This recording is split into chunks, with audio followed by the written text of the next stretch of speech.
دوسری مرتبہ ناکام ہو کے بددل ہو جاؤ، تمہاری ہمتیں جواب دے جائیں، نہیں، پہلے سے تیار رہو کہ دوسری مرتبہ بھی ناکامی آئے تو آئے، لیکن جب تک کہ کامیابی حاصل نہیں ہوتی ہمیں یہ کام کیے چلے جانا۔ دیکھیے سیرت میں آیا کہ نہیں یہ واقعہ؟ بدر میں مسلمانوں کو فتح ہوئی تو احد میں زک پہنچی کہ نہیں؟ 70 صحابہ شہید ہوئے کہ نہیں؟ اگر ان کی ہمتیں جواب دے جاتی تو گاڑی کیسے چلتی آگے؟ تو فرمایا وَلَنَبْلُوَنَّكُمْ بِشَيْءٍ مِّنَ الْخَوْفِ وَالْجُوعِ وَنَقْصٍ مِّنَ الْأَمْوَالِ وَالْأَنفُسِ وَالثَّمَرَاتِ، ہم تمہیں لازم آزمائیں گے خوف کی کیفیت سے، فقر و فاقے کی کیفیت سے، بھوک سے، جان کے نقصان سے، مال کے نقصان سے، محنتوں کے حاصل کے ضائع ہو جانے سے۔ وَبَشِّرِ الصَّابِرِينَ، اور اے نبی بشارت دیجئے صبر کرنے والوں، الَّذِينَ إِذَا أَصَابَتْهُمْ مُصِيبَةٌ، وہ کہ جب ان پر کوئی تکلیف آئے، کوئی مصیبت آئے، کوئی آزمائش آئے، قالوا انا للہ وانا الیہ راجعون، وہ یہ کہیں کہ ہم اللہ ہی کے ہیں، اللہ ہی کی طرف لوٹ جانا ہے۔ یہ وہی انداز ہے جو میں نے فارسی کا شعر سنایا تھا آپ کو کہ سرے تسلیم خم ہے جو مزاج یار میں آئے، وہ ہمارا مولا ہے، ہمارا آقا ہے، اگر اسے یہی منظور ہے تو ہمیں بھی یہی منظور۔ میں نے تسلیم و رضا کی بات کی تھی نا، آپ کو کچھ شعر سنائے تھے، ایک شعر اور سنیے، اور یہ کس کا ہے؟ محمد علی جوہر کا۔ ایک مرتبہ جیل گئے، ان کی ایک بیٹی جوان بیمار ہوئی، فوت ہو گئی، باہر چھوڑا انگریز نے، جاؤ بھائی دفن کر دو بیٹی کو۔ دوسری مرتبہ جیل گئے، دوسری جوان بیٹی اسی مرض میں مبتلا ہوئی، اب یہ جیل میں ہے، خبر پہنچی کہ دوسری بیٹی کے اوپر بھی اسی مرض کا حملہ ہوا ہے۔ ایک نظم لکھی ہے جس کا آخری شعر یہ ہے، تیری صحت ہمیں منظور ہے لیکن اس کو نہیں منظور تو پھر ہم کو بھی منظور نہیں۔ یہ ہے، جب تک یہ کیفیت نہ ہو اس میدان میں آدمی ثابت قدم نہیں رہ سکتا کہ میرے رب کو اگر یہ منظور ہے تو یہی مجھے منظور ہے، اور تیری صحت ہمیں چاہیے تو ضرور، لیکن ہمارے رب کو منظور نہیں تو ہمیں بھی منظور۔ راضی برضائے رب۔ وَبَشِّرِ الصَّابِرِينَ الَّذِينَ إِذَا أَصَابَتْهُمْ مُصِيبَةٌ قَالُوا إِنَّا لِلَّهِ وَإِنَّا إِلَيْهِ رَاجِعُونَ۔ نہ شود نصیب دشمن کے شود ہلاکے تیغت، سر دوستہ سلامت کے تو خنجر آزمائی۔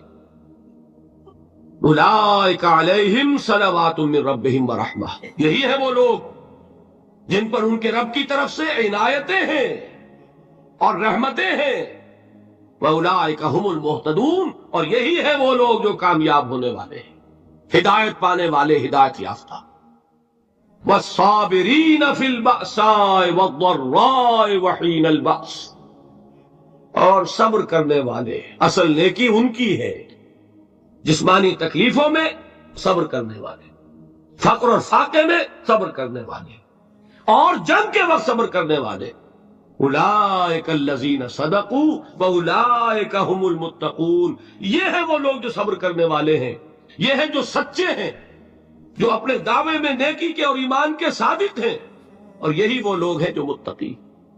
اللہ تعالیٰ نے کیسے کیسے مسلمانوں سے کہا، مسلمانوں تمہیں زک پہنچی ہے تو انہیں بھی تو پہنچی تھی، ان کے 70 نہیں مارے گئے تھے بدر میں، ان کے حوصلے جو ہیں وہ تو پست نہیں ہوئے، وہ اگلے سال آ گئے تم پر چڑھائی کر کے، تم کیوں اتنا برا مان رہے ہو؟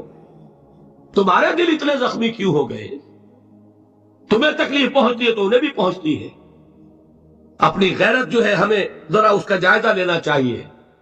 لوگ باطل نظریات کے لیے کتنی قربانیاں دے رہے ہیں، لوگ باطل چیزوں کے فروغ کے لیے کتنی محنتیں کر رہے ہیں۔ جیسا کہ میں نے ابھی کہا تھا، اسی غیرت کو چیلنج کرنے کے لیے، ذرا آپ کی حمیت دینی کو جوش دلانے کے لیے، قادیانی نوجوان کتنی تعداد میں اپنے آپ کو دین کے لیے وقف کرتا ہے، اور آپ کتنے نوجوان ہیں جو اپنے آپ کو دین کے لیے وقف کرتے ہیں؟ اور وہ کھاتے پیتے گھرانوں کے لوگ۔ یہ نہیں ہے کہ اگر کوئی اور کام نہیں کر سکتا تو پھر یہ ہے کہ وہ دین کے کام میں لگ جائے۔ باصلاحیت لوگ، کھاتے پیتے لوگ، ذہنی استعداد رکھنے والے لوگ، اونچے گھرانوں کے لوگ، وہ وقف کریں اپنے آپ کو دین کے لیے۔ اس کے بغیر کیسے باہر آ جائے گی، کیسے رونق آ جائے گی؟ تو دنیا میں باطل نظریات والے جو ہیں، یہ بات کہی گئی ہے، مسلمانوں تم اگر توحید کے لیے لڑ رہے ہو، دیکھتے نہیں ابو جہل کو، اس نے گردن کٹوائی ہے شرک کے لیے، شرک کے لیے گردن کٹوائے، اور تم توحید کے لیے گردن کٹوانے کو تیار نہ ہو۔ اس نے گردن کٹوائی کہ نہیں کٹوائی؟ اور کس طرح کٹوائی ہے؟ جو کہ بڑا متکبر قسم کا، فرعون قسم کا شخص تھا، جب گردن کاٹنے لگے تو کہتا ہے ذرا نیچے سے کاٹنا، تاکہ جب تم نیزے کے اوپر چڑھاؤ میرے سر کو تو اونچا نظر آئے، معلوم ہو سردار کا سر۔ وہ بدبخت مرتے ہوئے بھی جو اس کی کیفیت تھی نا، اس کو ذہن میں رکھیے۔ تو یہ اس لوگوں نے قربانیاں دی، جانیں دی، تو فرمایا اگر تم ان سے زیادہ قربانی نہیں دو گے، یہ نوٹ کر لیجئے اس کو، مجرد اگر حق کو غالب کرنا اللہ کے ذمے ہو تو آنے واحد میں غالب کر دے گا، تمہیں تکلیف ہی دینے کی ضرورت نہیں۔ سمجھ رہے؟ کیا اللہ کے مقابلے میں کوئی باطل کی طاقت ٹھہر سکتی ہے؟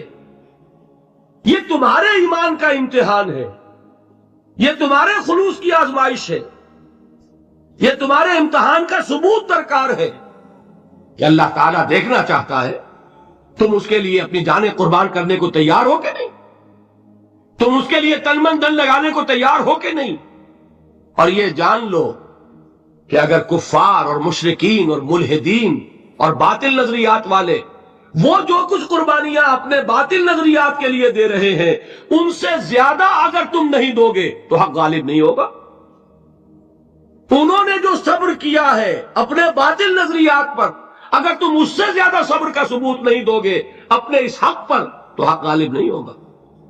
اس لیے فرمایا یا ایھا الذین آمنوا اصبروا وصابروا، نہ صرف یہ کہ صبر کرو بلکہ صبر میں اپنے دشمنوں سے آگے نکلو، ان کے صبر سے بڑھ کر صبر کرو۔ ورابطوا، مرابطہ کہتے ہیں چوکس رہنا، ہوشیار، پہرا دو، ایسا نہ ہو کہ دشمن جو ہے غفلت میں تمہارے اوپر کوئی حملہ جو ہے کر بیٹھے۔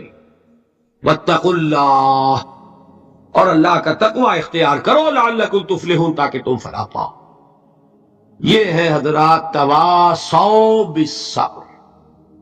میں نے عرض کیا تھا ہر جگہ پر آپ کو چوٹی کی بات صبر ملے گا۔ آیت الکرسی، آیت البر جو میں نے آپ کو سنائی آخر میں، والصابرین فی الباساء والضراء وحین الباس، حامیم السجدہ، وما یلقاها الا الذین صبروا وما یلقاها الا ذو حظ عظیم، اس کے بغیر تو نہیں ہوگا۔